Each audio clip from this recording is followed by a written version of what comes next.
Hello and welcome to Future Sci Chat. Every week on Future Chat, we sit down to talk about science and technology, with a discussion centered on a new and exciting topic in one of those two fields. My name is Rob Trell, and I'm joined, as usual, by my cousin Mike. We're just a couple of science enthusiasts who love to learn and talk about the latest and greatest science and tech developments. I hope you're excited to join us today while we talk about the government funding of science. We're also fortunate to be joined today by Nicholas Maddox, who is the manniest man I've ever had the pleasure of rubbing beards with. Just a few of the topics we hope to cover this week are how the pure science research landscape has changed in the last 20 years, how these changes are affecting scientists, and what the outcomes of the drastic changes in government policy do to the North American science community. Join us as we jump headlong into the future of science. It's going to be a very frustrating show. All right, guys, you can stop dancing now.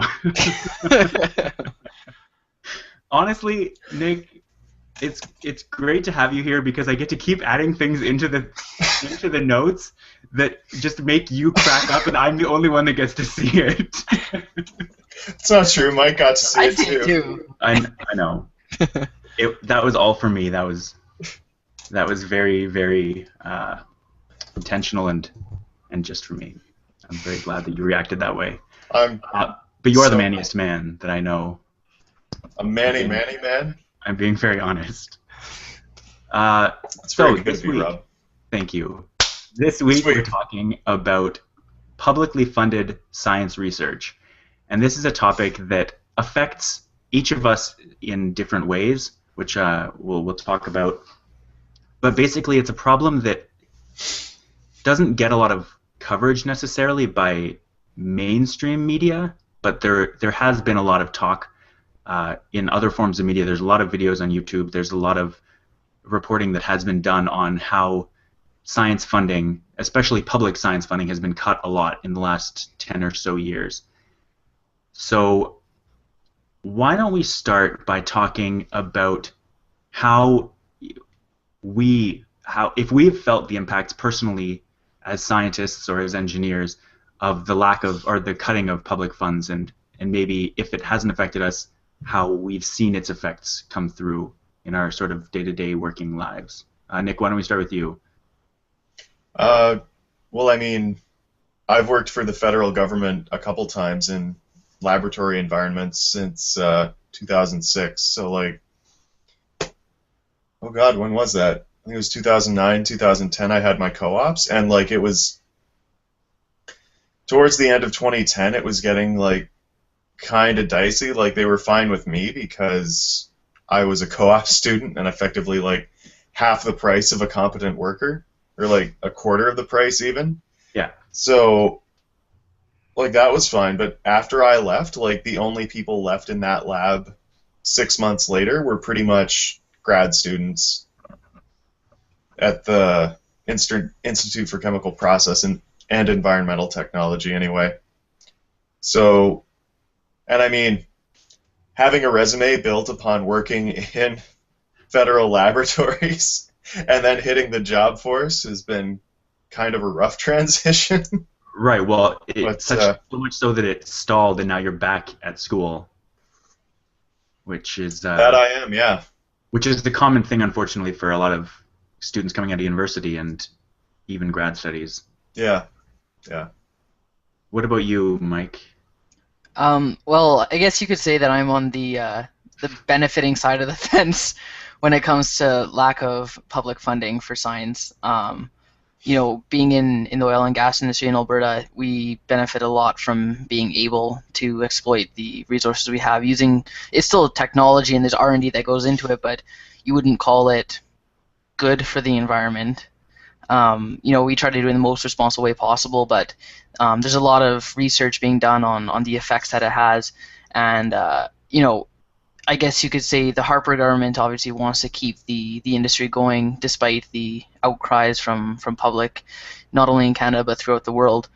You know, with all talk about the oil sands and the damage that it does. So, but I guess as far as how I'm affected directly, the Alberta government is actually instituting a program that rewards or subsidizes research to find alternative and safer and more environmentally friendly ways to develop the oil and gas in Alberta.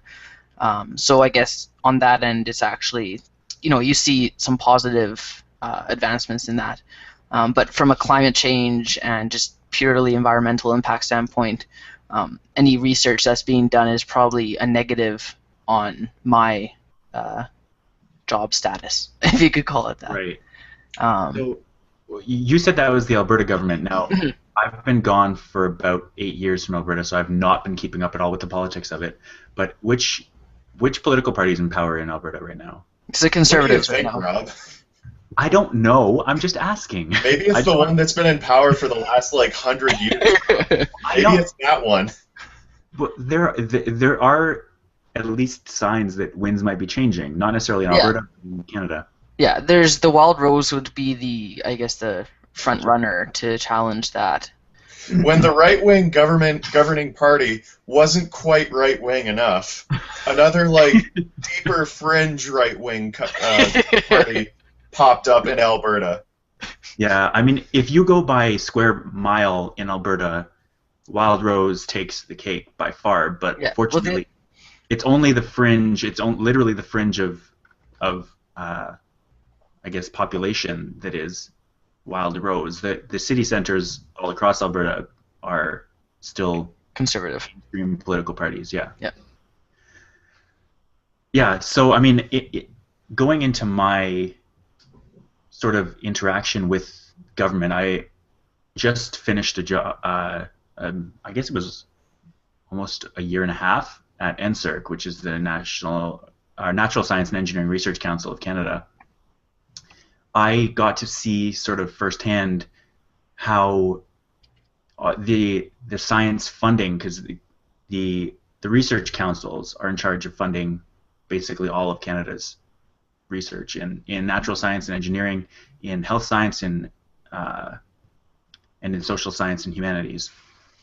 And I got to see firsthand the shift away from pure research to either fully funding industry research or funding collaborations between colleges and industry research. And while I wasn't really super aware of it at the time while I was working there, as I got further and further in, I started to see more and more of it and realizing that this is actually hurting. Overall, this is hurting the scientific landscape of Canadian research. And yeah, it really opened my eyes, and now I'm working at D&D and looking over technical reports. I'm seeing some of the same thing. Like, these are, for the most part, the reports I'm looking at are publicly funded defense research. That seems to be the one area, or one of several areas, that the Canadian government has sort of left alone. The Conservatives, whether you like it or not, are trying to mimic the parts that they like of the American government, and the American government has a strong military complex, and so Canada, it's not really a surprise that Canada is leaving that more intact than some of the other pure research goals. Now, if I may interrupt, I'm sorry, Rob. No. I was done, and you looked like you had something to say. Should we take a moment for viewers that might not be familiar with the issue and define pure research versus applied research, and where money for that can come from? You look like you have something to say. Do you? Yes, I certainly do. Do you want to explain it, or would you rather I take it? I'll take pure versus applied, if that's all right with you. So, Rob's original research during his honors and master's theses would be good examples of curiosity-driven research, I think. Yes. Or pure or basic research. It's when researchers find something they think they should be exploring or they're curious about, they kind of dive off the deep end, and from from an outside perspective or even inside perspectives, really there's no real payoff for it in the short term. They've just noticed this effect and they think it might be neat, so they're going to look into it. and that was halogenated, or the solid state NMR spectra of halogenated species. Yeah. They were organic compounds that had halogens on them, and were the ones that I looked at had halogen compounds on them, and they also were halogen salts. So they were chlorides, bromides, and iodides. Specifically, those. So I think that's a perfect example to the lay viewer of a good example of like pure research, because I'm sure like someone with a not science background just heard a lot of words there and they're pretty sure it's English. But people are familiar with chlorine and bromine and iodine. They've heard those words before. They know that they're salts. They're at least components of salts. And they're in pools. Yeah. or in table salt. Yeah. But in stark contrast to that, like I deal with corrosion of, well, a lot of people in our lab anyway deal with corrosion as it pertains to nuclear waste disposal. So that's an applied research thing. Like you can say, I deal with the corrosion on this one thing, and people are like, gotcha. Right. Okay. Or like, and I mean, those are both, like nuclear fuel storage is something that, and as well as Rob's research is something that like the private industry just isn't going to touch because there is way too much investment and no guaranteed payoff in the long run. So like that's just not going to happen. Whereas applied research, say to Mike's field in oil and gas, like I am almost positive that Suncor, Husky, any other Imperial, Shell. Oh yeah. Yeah. So like the big players are going to be researching that because they know that if they put in some R&D dollars, it's going to pay dividends in the long run. Mm-hmm.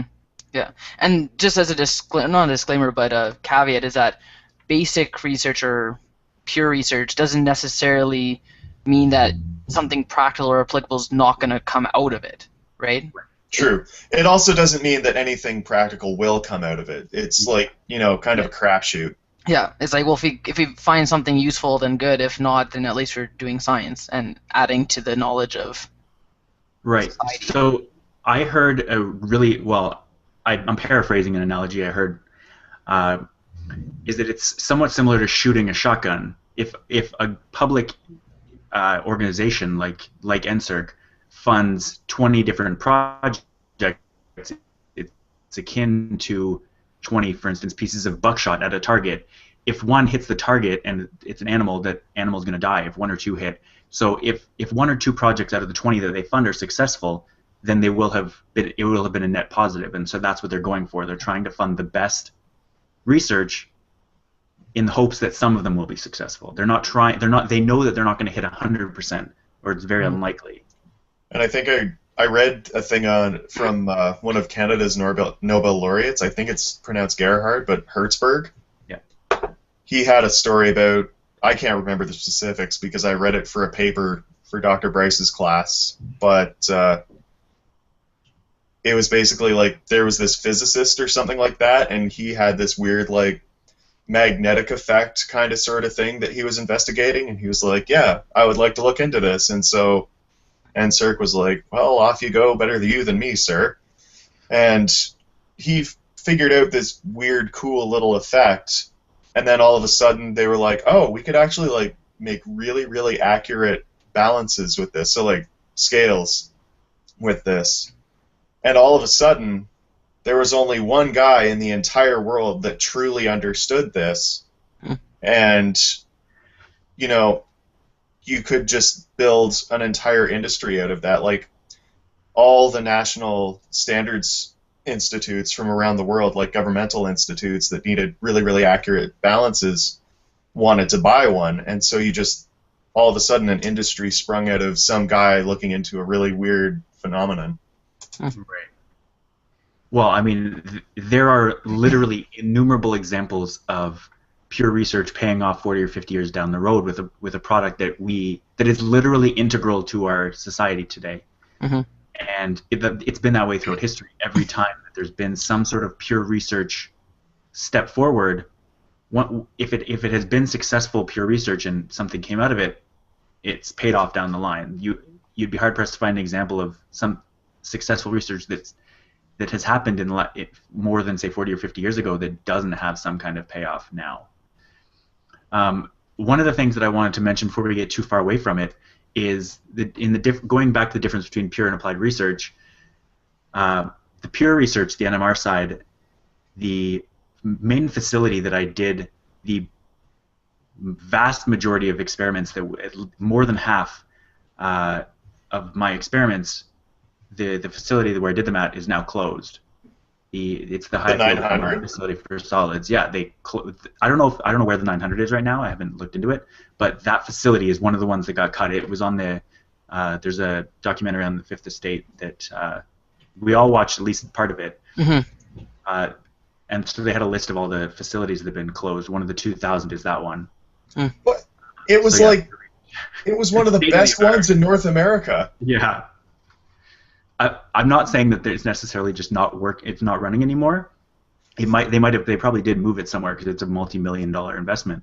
But yeah, that facility that was on the NRC campus is now non-functioning, and all those people have either moved to different labs or are somewhere else. And another important thing to note, I think, is that when you have this kind of research funded, not only are you developing research, you're gathering data, but you're helping to create a knowledge-based economy. You're creating very skilled and very knowledgeable workers who can then apply those skills and knowledge to a variety of different tasks and just do public science for the public good in the future. Mm-hmm. But like when that happens, you lose a piece of equipment, and then everyone's like, oh, well, I guess I'm leaving now.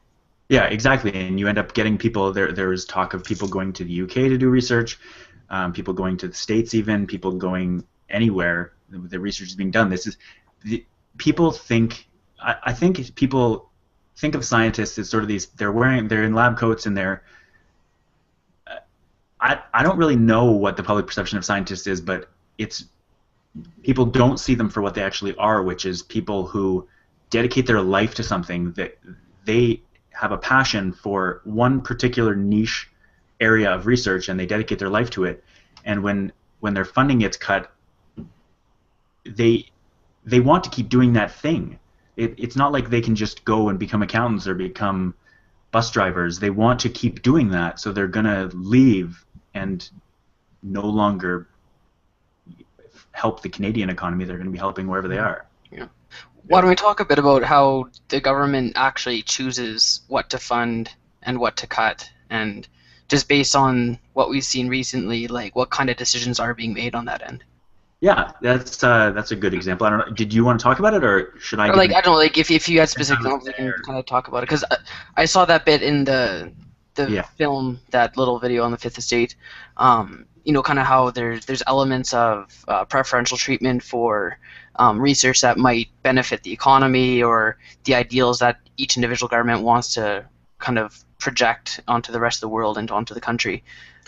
So maybe, I don't know what your thoughts are on that, and if that's not the ideal way to decide, what would you recommend as far as where to put the money? You're right. So, seeing as how I worked there for 18 months, I have a pretty good idea of the process.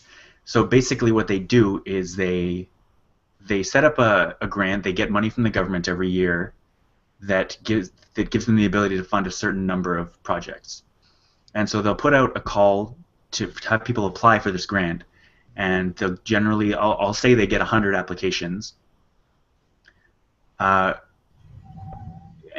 these grants are set up such that they have specific things they're looking for. Either they're looking for specific scientific fields like pharmaceuticals, or like forestry, the environment, any sort of thing. But what the changes the government has put in place make the objectives of the grants more either business-oriented, industry-oriented. They aim them, at least some of them, the majority of them, away from pure research or from just academic research at a university, like has traditionally been the case since the inception of NSERC. And so what they do is they take these 100 applications, they comb through and make sure that everything is okay with the applications, and then they go through what's called peer review. So they grab a bunch of scientists or a bunch of people working in the fields that are being discussed or being talked about in the projects, and they get them to look through and find out which ones are the best. But they're the best in terms of what the government has already framed that they're looking for. So if you aim away from pure research, it doesn't matter if you have scientists that are passionate about their research if it's not in a way that the government wants to go. And so no matter what you want to do, the peer review group, the committees that select the applications, are going to slant towards what the government wants. And if they don't do that, then there's a once the selection committee makes their choices, it's sent to a steering committee, which is basically the heads of the research councils, which are directly informed by the government.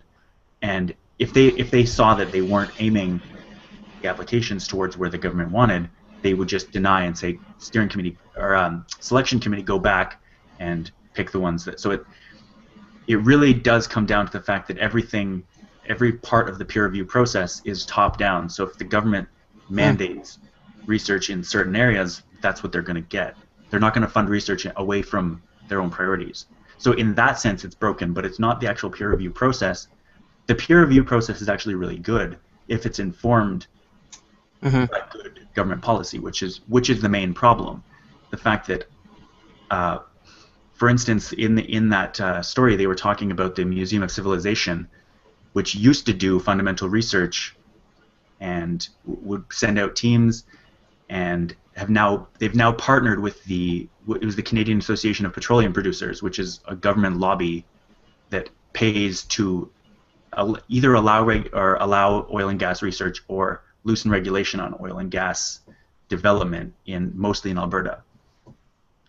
So in general there's a government slant away from pure research and towards industry-led research or industry-driven research, and it's not great for our economy, because the same thing that is happening in the States is happening in Canada, where it's now people with deep pockets deciding where research money is going. So if oil companies have deep pockets, they're the ones deciding what needs to be researched next, and they're going to be researching things that make them the most money. But nobody is going to be researching sort of either the economic downsides or the environmental effects or the health effects or anything like that. Those facilities are all being shut down.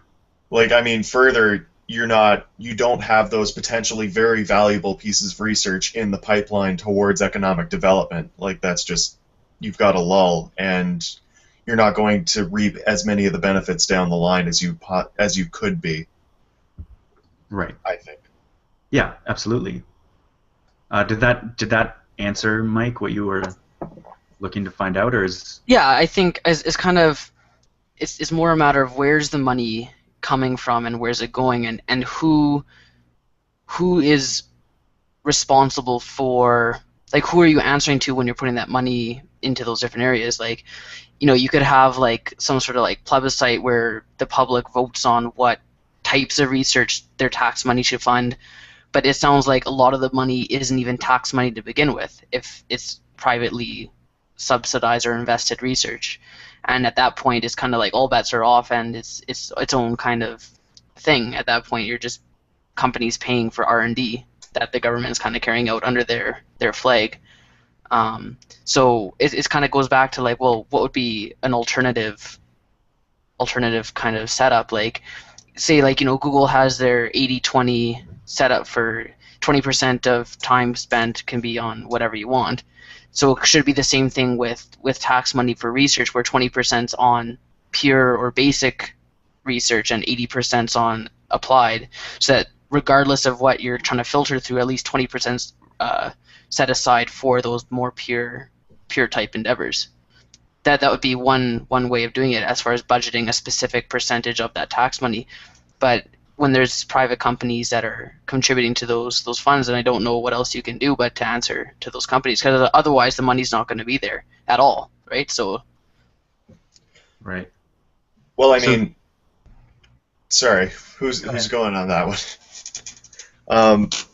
Because I mean, at NRC when I was there, like the National Research Council is meant to be an agent of public science for like public good, and they used to like publish everything they did.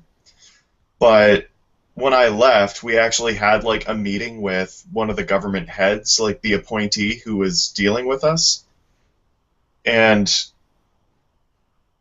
like his message to us was, we want people to be more like you. And what we were doing a lot of was we would accept a lot of industrial contracts to do industrial research, and then that would fund us and keep our lights on, but we weren't actually doing anything that we could publish really.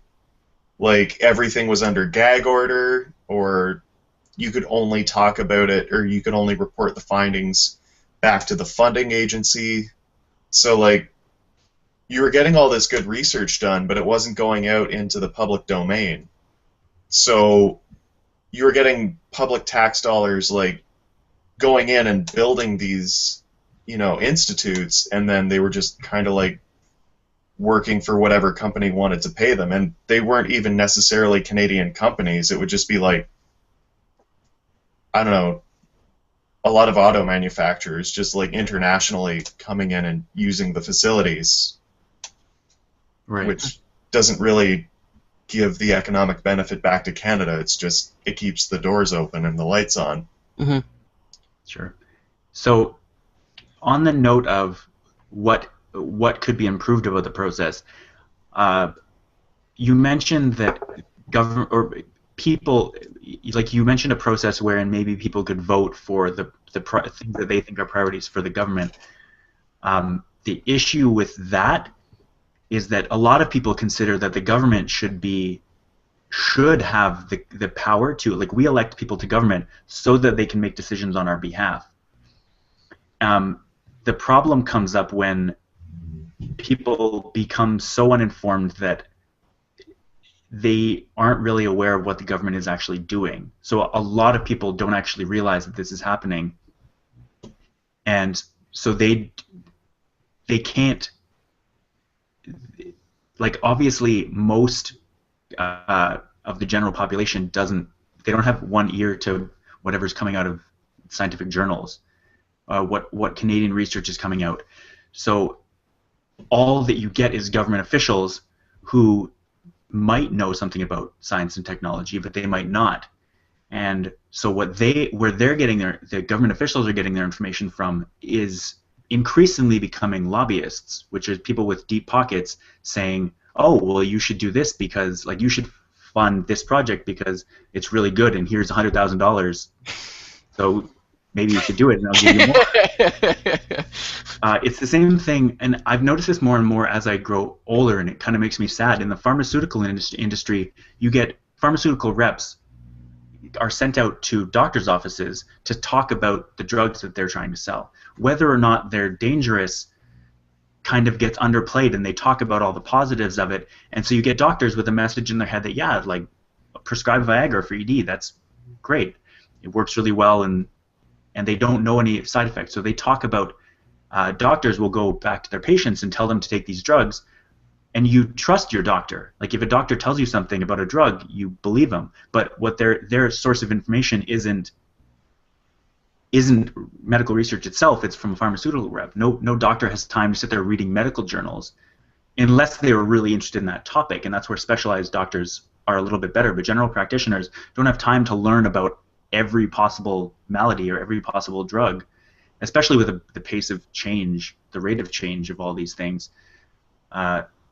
And so you'll still see doctors prescribing Tylenol or extra strength Tylenol for pain, headaches, that kind of thing, when the Food and Drug Administration has come out and said, like, extra strength Tylenol is terrible for you. It's, like, long term going to ruin your liver. Mm-hmm. There are alternatives that don't do that. You shouldn't take Tylenol, especially extra strength Tylenol. And so that's the same kind of thing you're getting into with politicians, is that they're getting their information from biased sources. So even though we've selected these people to represent our opinions, they're not thinking about our opinions. They're thinking about where they're getting the money from, which is industry, which is from lobbyists. And I think, if I may jump onto that again, like, there was a video called Phil's Rant on funding from 60 Symbols, which is a Brady Heron Yeah. channel. Great guy. But one of Phil's point, like, Phil made a point on that matter, and he said that, like, they were saying, well, it's public tax dollars, why shouldn't the public have a say on what you're spending money on? And Phil's point was more or less, well, the public doesn't necessarily know where the field is going or what's interesting to the field or, like, what part of the field is dead and buried and, like, everyone's moving away from because it's probably not going to work. So the people that probably should be making those decisions are the scientists who actually dedicate their lives to this stuff. And so you probably want them to be making independent decisions on the matter rather than having it be heavily influenced by, whatever direction the wind's blowing that day. Yeah, because that is how a lot of climate change policy is made. It's whatever way the wind's blowing. If it's cold that day, they're going to... Like, humans are really, really bad at long-term forecasting. We're really notably terrible at it. Unless you have data sitting there next to you, you're not going to be able to intuit forecasts based on your past experience. You need hard data to do it. Yeah, it's that especially hits home because what you start to see in the U.S. especially, I've noticed it, but I'm sure it happens in Canada as well, is that the people that get elected start to become, like, the lobbyists start to get elected. People who have these biases are in power. So it becomes sort of this vicious circle of people paying politicians to promote whatever they're trying to, whatever soapbox they have, to them actually getting elected themselves and being in control of what's going on. So you have people in the States, you have people who are either in the Senate or in Congress who are literally biased towards whatever they're talking about. But so if they're trying to decide science policy, you're not. I'm not explaining this well, but if you're dictating science policy as a politician, and you have worked in an oil and gas industry for 30 years, you're going to think that they should keep doing that. You're going to think that, well, why should we stop? We've been doing this oil and gas research, and it's making us tons of money. Of course we should keep funding it. Of course we should fund it more. And so closing the loop on that, what it comes down to, I lost my train of thought there when I was trying to close the loop. But you looked great while doing it, Rob. It's really, does anyone have something to maybe help me out? Because I want to come back to it. Like, you need to break the vicious cycle of lobbyists influencing policy and just having, like, an independent panel for, like maybe an scientific international review. panel of climate scientists or something. I don't know. Like an intergovernmental panel on climate change or something like that. If only we had something like an IPCC. Right, like something that everyone could look to trust for for this research, as opposed to... Rob, you are one of those people we call dreamers. Yeah, it's completely gone, but it was good, and I'll come back to it if I can remember what I wanted to say. If I may, a funding model that I would love to see, it would be based on, like, a graph I saw once at the National Research Council, that they had plotted, like, research investment per research. What was it? It was like, amount of money invested on the y-axis and number of researchers on the researchers Other way around, yeah. investment per researcher. Yeah. Oh God, what was it? No. Okay, I got it. Y-axis, which is the dependent variable, was like tax spin-offs, patent revenue, stuff like that. And the x-axis was investment per researcher. Got it. God. And was it a straight line? Can we take a moment and appreciate how terrible that was? It was not a straight line, Rob. It was an exponential increase. So towards the bottom, it was a straight line. Like investment per researcher would like pay off in a linear fashion.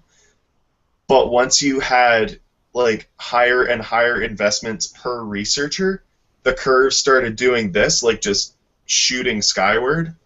So like once you surpass a certain amount of funding per researcher, you really start, with the buckshot analogy, you start the more of those buckshot Shotgun things. shells.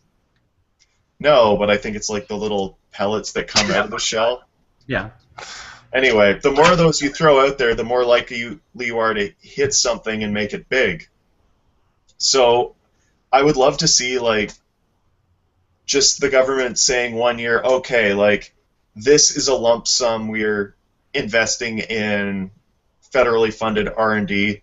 That's going to go to NSERC and the National Research Council in general, and that is theirs forever. But, like, closing it off and saying that all the tax, like, if you could possibly manage it, say, like, the tax revenue from that, like, at least a certain portion is going to go back into the NRC, and any patent revenue that they get goes back to the NRC. And so, trying to find that skyward part of the curve, say, like, with increased payoff, you're going to get more and more money going back into that closed off bubble of funding. Right. If I may play devil's advocate, you can also increase revenue or investment per researcher by decreasing the number of researchers. That seems like the opposite way to go about it. Just saying, but you could either in a room swearing in money. You could either increase revenue or decrease costs, Nick. Why not just decrease the cost? Because there's a critical mass, I think. Is the easiest way to say it. Yeah. Well, there's a threshold that you need to pass as far as funding goes until you can actually use it to its full potential as far as generating revenue, probably. Yeah. Well, my rebuttal there would be like, I mean, look at Rob and I. Rob and I have both been the beneficiaries of specifically the Government of Canada, like Government of Canada facilities. Mm-hmm. And I would argue that in the eyes of the greater economy, we are more valuable resources for that experience.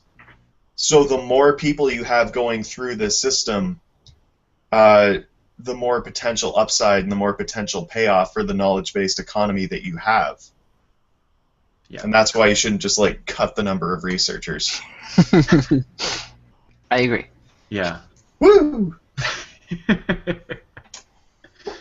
So one of the interesting things, at least from my perspective, that situation you described has happened a couple times. Actually? In the last 100 years. Not officially, like not in like a, we're doing this, here it is, we're closing this box, but NASA got a massive amount of funding from the U.S. government in the 60s to put a man on the moon. And within 10 years they did it. At that point, all we had was, like, I don't even know if the 747 had been invented or had been developed by that point. But they managed to go from literally nobody had ever been in space to someone walking on the moon and then coming back. Well, wait. I think if we're being really technical about this, I think someone had been in space by the time NASA, the United States had decided to fund NASA. Fair. Going a bit further back than maybe the first person in space, sure. But okay. Another example I can think of that isn't necessarily for the greater good, but it's certainly pushed research forward is the Manhattan Project and the entire sort of focus on the atomic research. Within a very short time span, we went from barely understanding, not even knowing that there were atoms, to splitting them apart and getting these massive amounts of energy. It's crazy. When you do that, you can hit this critical mass, and just research goes incredibly fast. And that's what has happened really with the internet and with like computer technology in general. The fact that Moore's law is a thing, where we're getting double the processing speed of computers every 18 months, and that it went that way for like 40 or 50 years, is just unbelievable to me. That it happened that quickly. Like, it shouldn't. If you're being reasonable, it shouldn't have happened that quickly. Yeah, but with all those examples, you see that there is an almost immediate payoff with all of those endeavors. Like with the space race, it was like, okay, well, we don't want Russia to beat us, so we're going to. I was going to say, I'm pretty sure that was influenced heavily by those dirty, filthy Ruskies are getting into space. And and then you have, what was it? Oh, the Manhattan Project, where it's like, well, we need to like defend ourselves and bomb the crap out of the world. And then you have the technological side of things, which is in a sense self-propelling, just with people wanting faster things naturally, but also from an economic payoff standpoint, that it paid off to develop and invest that money in, because the rewards would be a lot greater. But when you look at climate change, it's like the exact opposite. It's like increasingly inconvenient to reduce carbon emissions, and there's no economic benefit for that compared to actually continuing to use carbon-heavy fuels. So it's like it'll take the kind of thing where, well, if the world's going to end in 10 years if we don't immediately cut emissions, that's what it's going to take to have that same kind of determined effort.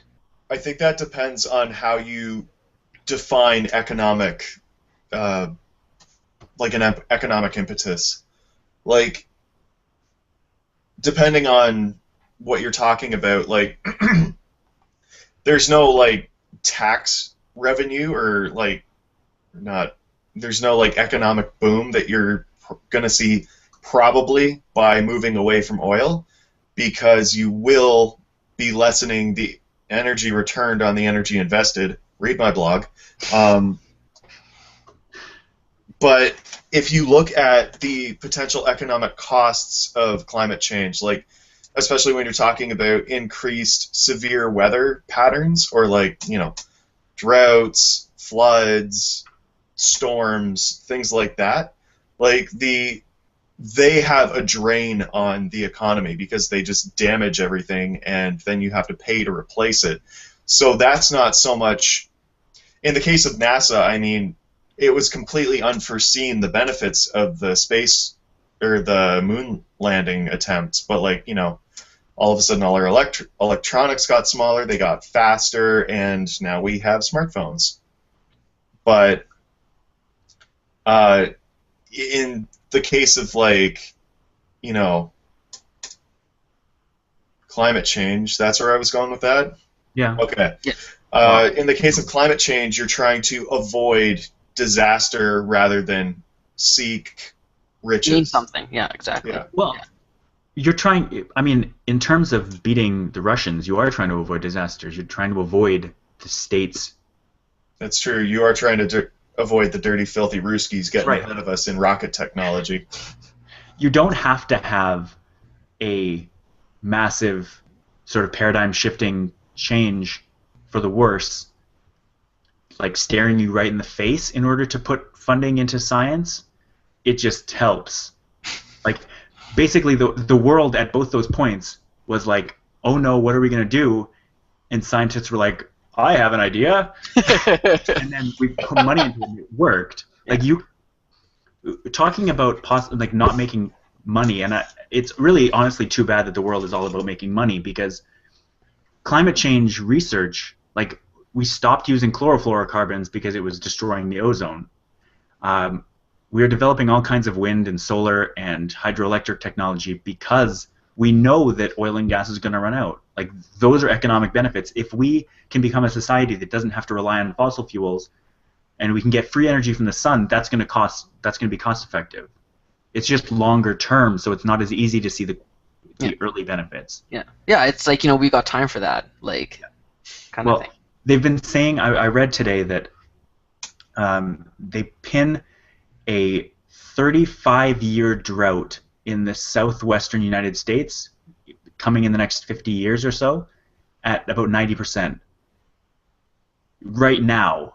And they're saying that a multi-decade, like 50-year plus drought could be about 50% likely, based on models that have taken into account the last 50 to 100 years of climate data.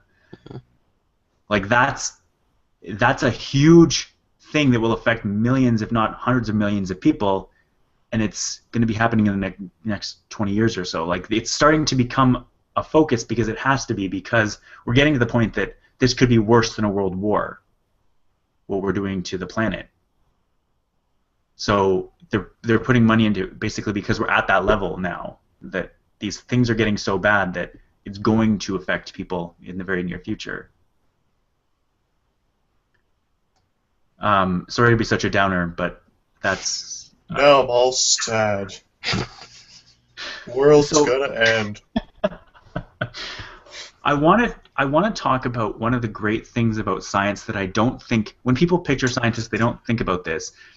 But the beautiful thing about science and scientific research in general, if you're not a biased, sort of mindless political zealot, no, seriously, there are some people who will do quote unquote science, and they'll just focus on one project, and regardless of whether it fails or succeeds, they'll keep going down that road, pouring more and more money into it, no matter what is going to happen. But science as an actual topic has the scientific method along with it that dictates basically what you do next when an experiment is over.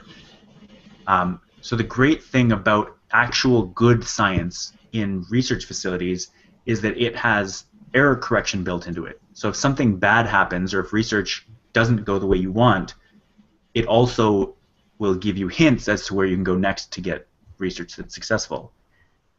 So if you find research that says, for instance, in the next we could have a 35-year drought in the States in the next 50 years, it'll at least point in directions of ways that you could stop that or slow it down or reverse it. It'll tell you what the problem is and what could happen, but it will also give you ways to prevent it or to at least control it better.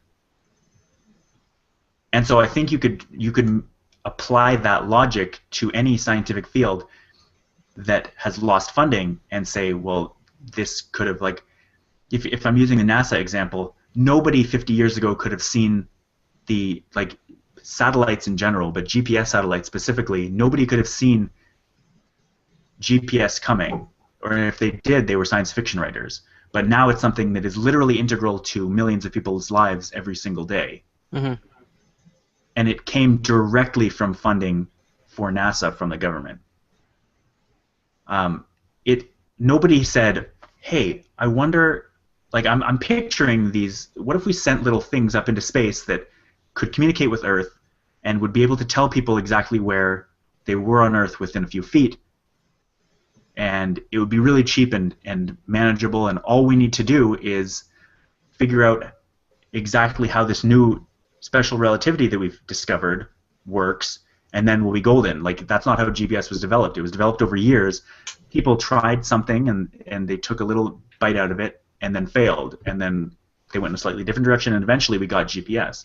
It wasn't a movie where through a series of hilarious missteps and whatever, GPS was magically in space. Like, that's not how science works. Science is a very deliberate, procedural way of doing things that inevitably leads to progress. It might not necessarily be what you set out to do, but it progresses naturally through its own sort of endless cycle of positive feedback. We can just end it right there if you want. I don't know. I still have. We could honestly make this an hour and a half, 2 hour, 3 hour talk if we wanted to. Do you want to like cut it off here and then take like a 10-minute recess and make part 2? Well, I don't need a recess. I don't know if there's. I don't know that there's a lot more. We might have to come back to this. Um, is there anything else you guys absolutely wanted to mention, or should we? Can I do a last one or two things and then call it done for now? I think,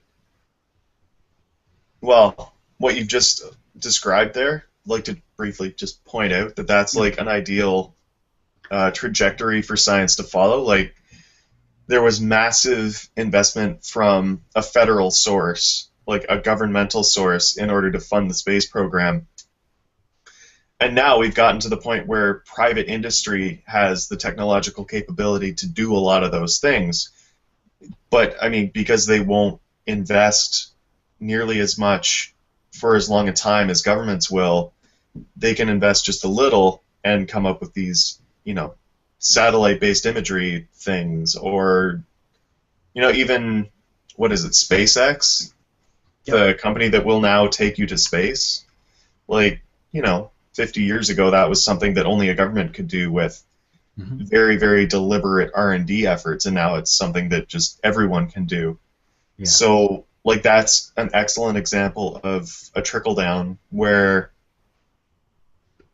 massive investment from a federal source, decades later, benefit everybody, especially your own economy, because when you develop these technologies yourself, all of a sudden you have a brand new product, and you're the only one that's technologically capable of doing it. Right. So we should fund more science, more basic and pure science, so that we have those economic benefits down the line. Right, because we can never see what the next NASA is going to be. We never see what the next huge breakthrough is going to be. We can just address it when it happens, but it only happens through...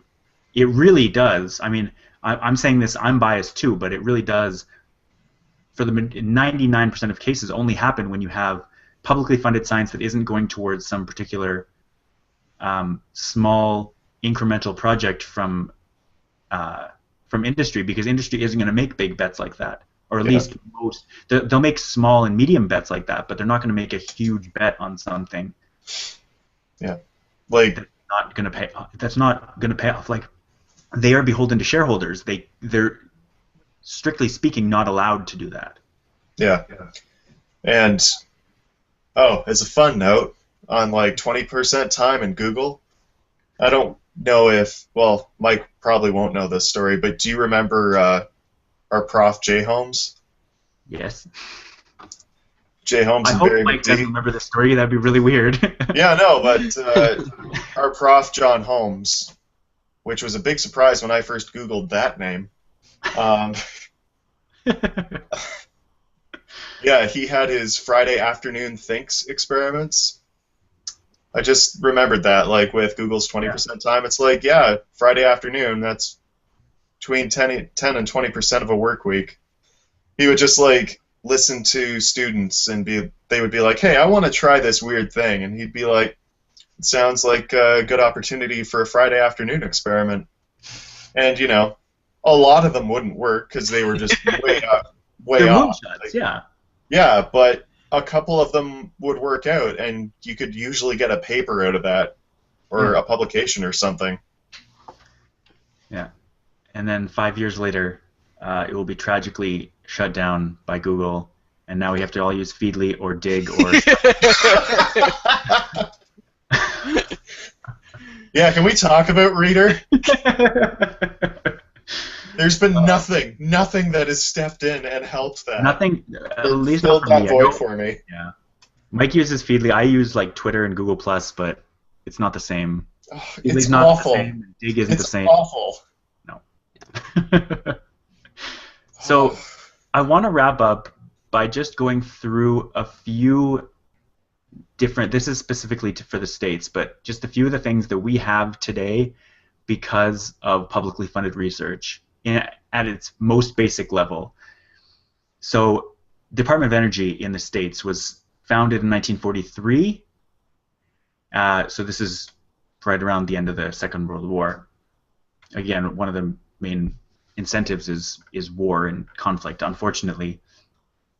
So optical digital recording technology came out of the DOE, specifically public funded. Communication satellites, advanced batteries, water purification techniques that make drinking water safe for millions of people now, supercomputers, passenger jets that are more resilient, cancer therapies, and apparently the confirmation that it was an asteroid that killed the dinosaurs came from DOE investments. The National Science Foundation, which was founded in 1950, apparently the first year of operation, it only got $3.5 million in 1952, which is the equivalent of $29 million today. We got Google, which is, I mean, if you talk about investing $29 million, we now, through that original investment, have Google, which is a $250 billion company, which apparently they say will pay all the program's costs reaching back to inception, is the amount of money Google's made. So nearly every major industry, advanced electronics, computing, digital communications, environmental research, resource management, lasers, clean energy, nanotechnology, biotechnology, and higher education, all got help. Like, one of the things that is never mentioned if I'm going back to specifically the example of internet service providers and telephone carriers, they're talking about how they need all of this, like they're not making enough money, so they need to charge more. And they're saying, like, we built this business, we deserve to make a bigger profit, so here's what we're going to do.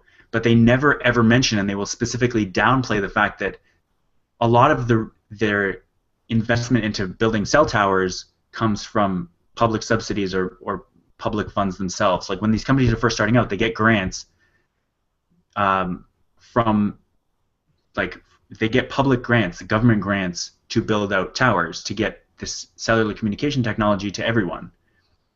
And then all of a sudden, once they've built them, they turn around and go, oh, well, we built these, so we get to get all the money from them, and you can't tax us, you can't, like... Well, they did go to a lot of effort applying for those grants, I'm sure. A lot of paperwork. So they get these millions or billions of dollars of infrastructure investment, and then they just forget about it and turn around and say, oh, well, like, you helped pay for this, but now forget about you, we're in it for us, and that's it. DARPA, which is the Defense Advanced Research Project Agency, was founded in 1958 in response to the launch of Sputnik by the Soviets. Filthy Ruskies. So stealth fighter jets, the internet was started as a DARPA project. Right now they describe themselves as 100 geniuses connected by a travel agent. So they're working on things like robotics, exoskeletons for humans in high-stress situations. Yeah, like robots are pushing scientific boundaries, like performing medical operations. Siri was originally a DARPA project that Nuance was working on. GPS, the internet, yeah. So these things are all public. Like, they got their start from public funding. The Apollo space program we talked about a lot. It was only 8 years that the actual Apollo space program was in, but just there's so much that's come from it.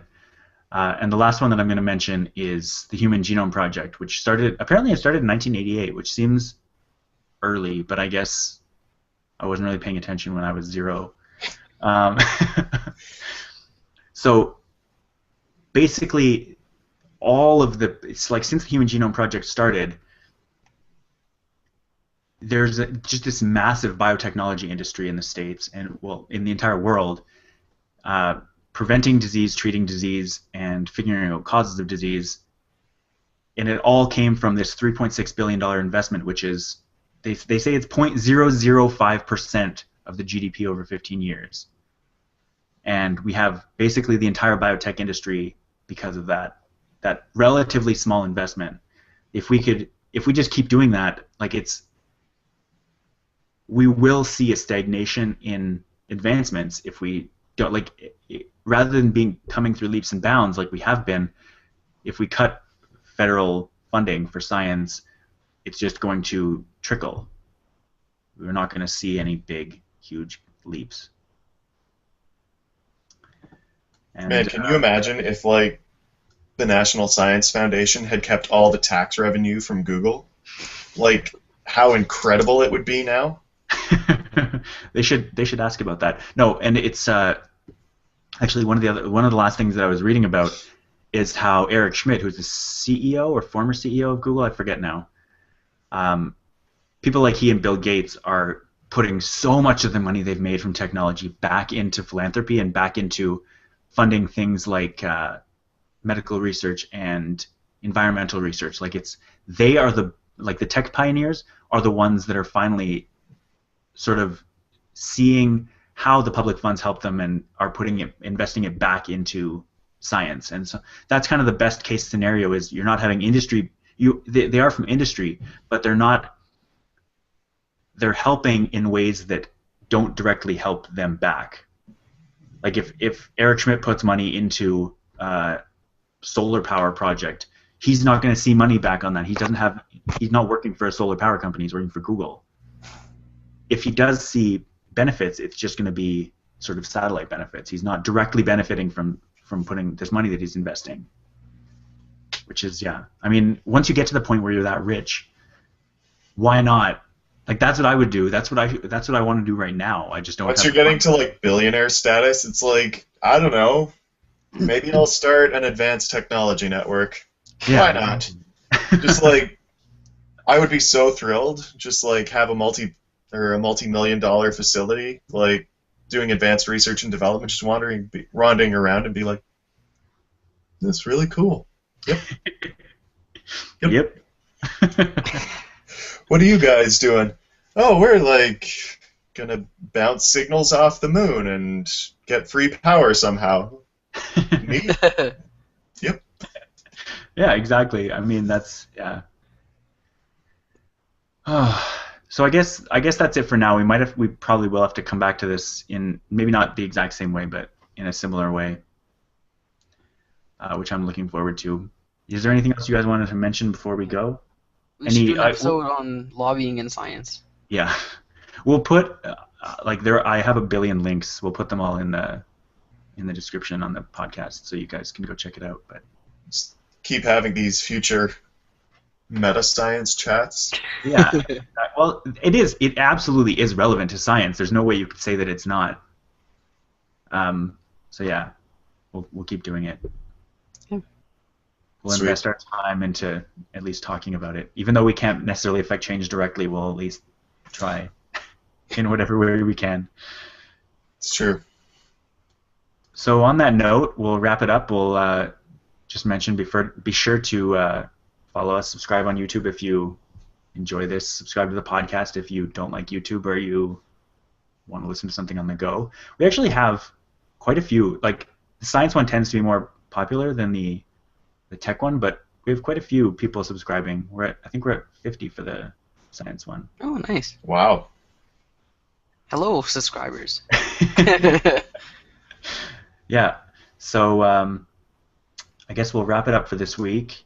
And we have coming up next week, we're talking about gadgets because September is the month of every single company releasing gadgets. It'll be 1 or 2 days before the announcement of the next iPhone and whatever is coming. So we'll figure out, or we'll try to wean out what's going to happen. We'll just generally fanboy out over gadgets. And then the following week, we are talking about food science, and we have a special guest coming on who is working in food science to talk about all kinds of crazy things with food. Like there's so much science that goes into food these days, and processing food and nutrients and all that stuff. So we'll have a fun talk about that. Okay. Just if I may briefly, could we do maybe an episode in the future on why Future Chat subscribers are more intelligent and attractive than their peers? Because I feel like that's an easily provable hypothesis there. Yeah, absolutely. Yeah. If any of our subscribers or viewers want to weigh in, we'll definitely talk about it in a future episode. I think it's fairly axiomatic by this point.